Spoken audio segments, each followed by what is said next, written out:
Welcome back, viewers at home. You're still tuned in right here on INX Prime channel 345 on your decoder. Now embark on a creative journey and unleash your inner artist with Liz Warren's acrylic painting workshop. Now the experience is quite vibrant and beautiful, and you will be taking or rather learning on how you can, master new techniques and create an exquisite artwork for yourself or a loved one. Set amidst the vibrant colors of Johannesburg, this intimate workshop will guide you through a journey of self-expression and appreciation for the world around us. Now Liz is here to tell us more. Good evening and welcome to INX Prime.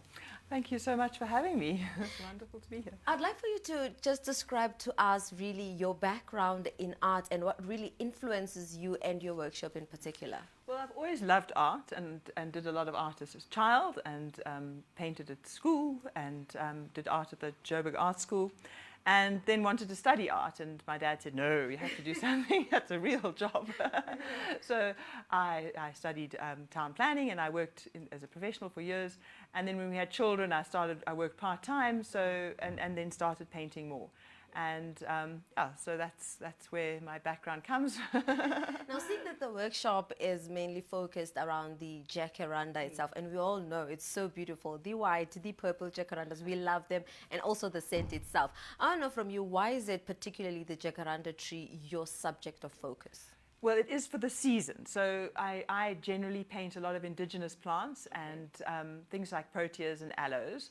And so we did a protea workshop earlier in the year, and then we did some aloe workshops in winter when all the beautiful orange and red aloes were flowering. And now, because there are these gorgeous purple swathes across the whole of Johannesburg and Pretoria, we're doing a series of Jacaranda workshops. Amazing. And we actually did the first one this morning, which was great fun. So.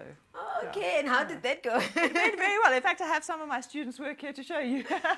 I'm sure they're like, oh my God, I hope not mine, I hope not mine. Oh, they're confident enough to say, if mine is there, no problem. The one sent a little heart, so I think she's happy. Now, before we get to, the chemistry and the mood around the class, I want to just find out from you in terms of what techniques can most of the participants look forward to when it comes to the workshop itself? Well, so it's not like a formal course where you learn a whole range of techniques and you start to. I mean, you could study art your whole life and never learn everything. Everyone learns all the time. So what we do is we're going to make a bright, vibrant acrylic painting. And acrylic paint is an interesting thing because it dries very quickly. Yeah. But the colors are fairly transparent, so it gives you a whole range of different techniques that you can use. And what we start with is a very funny technique made famous by, or not made famous, it's not very famous because it's quite obscure, but it's called decalcomania, and people think you're talking about something mad, but actually it was used by the artists like Salvador Dali, and the surrealists. And what you do is you paint something onto one surface. These obviously are dry. And then you would squish it down and squish it onto another surface, and then come up and see what you've got. So obviously the colors have mushed and you get a random pattern.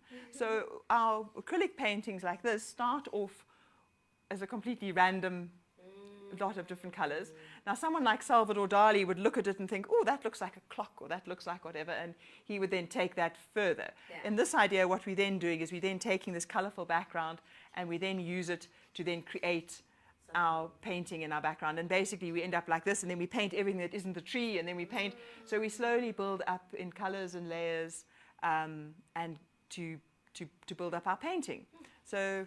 Yeah, that is thing, and this is one of my students' paintings, and she started today, and she doesn't have much art experience, and I mean I think that's absolutely wonderful.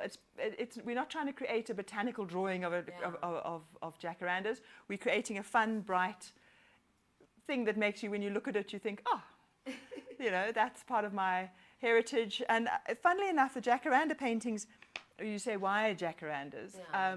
Of the paintings I've sold overseas to people who are living in rainy, cold Scotland or in Germany or somewhere, one of the paintings, they don't want protea paintings and aloe paintings. Funnily enough, so many people from Joburg want jacarandas, and they say, oh, it takes them to home and it makes them think of spring in Joburg. Because you can imagine just driving in a road. I know the Emarancia road, usually it has like the whole feel of it. It's so nice, and like, you know, it oozes of, I don't know, there's a feeling that you just feel like getting out of your car and just walking on the road. But unfortunately, that's not possible. But now seeing, like, just hearing what you've said, I think this reminds me of like a mosaic art where you just break the glass and take the pieces and create something quite beautiful. And this sort of brings a shutdown on the idea of perfectionism when doing something. Yeah. I mean, this is beautiful. Now, just coming into understanding the mood and, you know, the ambience in your, you know, workshops, I want to find out from you, how do you then go about structuring the class of, you know, giving guidance to the individuals who are partaking in the workshop, at the same time encouraging the idea of self-expression? Because we know with art also there's a bit of, you know, you expressing yourself as an artist, amateur or not. So I think part of it is the fact that we start with such a random image generation. So we're not starting off with a perfect photocopied drawing or exact copy of something. Everybody starts with, they choose their own colors, they create their own marks. And I mean, unfortunately, most people took their paintings home, so I don't have the other students' ones. But everything comes out completely differently, and that's the one thing I love. I don't like when you see people did an art course and everyone has an almost identical painting. What I love is that everybody's comes out completely differently. They use different colors, they use obviously different images. So some people did this avenue of looking down a street of jacarandas. Some people just did as if you were lying on the floor looking at the jacarandas, you know, the trees above you.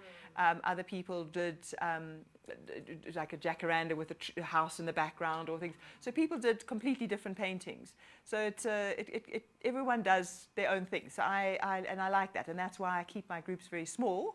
So I have an absolute maximum of 10 people. And so that everybody is doing their own thing, and I can keep an eye on what everybody's doing, that nobody gets neglected. Now, Liz, I know for sure, like from personal experiences, that once you enjoy a class, it's like, especially for someone who hasn't done painting before and coming into your class, that, you know, allows people to explore, and, you know, somebody tends to fall in love.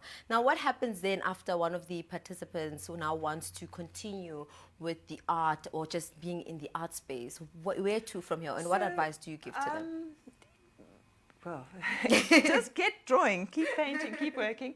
I have just got individual workshops, and I'm finding more and more people are coming to all of them. So I've got people who've done 4 or 5 workshops now, and we're now saying, okay, I'm looking at maybe doing a regular once every second week or once a week morning session or evening session of painting. But at the moment, we're just doing the monthly workshops. But I think you just be creative, and I think you've got to allow yourself the space to do that. And yeah, it's not only in what you're painting. It's how you look at things in life in a lot of ways as well. And in life, we learn perspectives are different. But you do need to make space for yourself, because otherwise you just especially we're all so busy with work and children and running around and life in general. There's always someone else that's more important than what you want to do. And somehow drawing pictures does seem like the least important thing. And you can never get it wrong in that sense.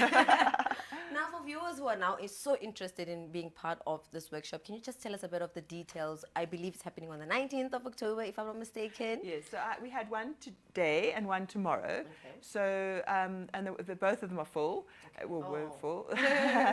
But I'm very happy to do, if people have a group of friends who would like to do another one in the next while, if they get a hold of me through my website or through I'm on Cricket, I don't know where.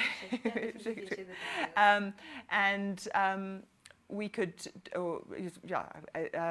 then go on, it's lizwarrenart.com, not .com, I'm sorry, lizwarrenart.co.za, and then you could contact me through that. I'm very happy to do a party if there's a group of people 4 or 5 people who want to do something, or and then we could also do, I've got another workshop set for the 22nd and 23rd of November, and that one we're looking at doing celebratory flower arrangements and painting something like that. So Amazing, amazing. Now, any parting, advice or just something you'd like to close off our conversation I with? think if you've always wanted to do something, just go and do it. And I mean, I always have three little things that I say. The first thing is set your expectations. As you said, you're not doing a proper botanical photorealistic drawing, you're having fun. The second one is set yourself some limits. Say I'm going to do it in an hour. I've got to fetch kids in 2 hours' time. I'm doing it now, or whatever I've got this morning. Quickly now we're doing this. And then the third thing is just to do it. If you don't, just do it. Just grab a pencil and a pen and some Cokies and whatever you've got at home and just have fun. Yo, Liz, this was quite an amazing conversation, and thank you so much for bringing in these beautiful pieces. I think it's quite nice seeing. I think I've never seen a Jacaranda painting. I've seen pictures, I've seen it myself, but it's quite interesting to see how there's different ways of literally painting it out, be it as an amateur or not. But thank you so much for joining us this evening. Fantastic. Thank you very much.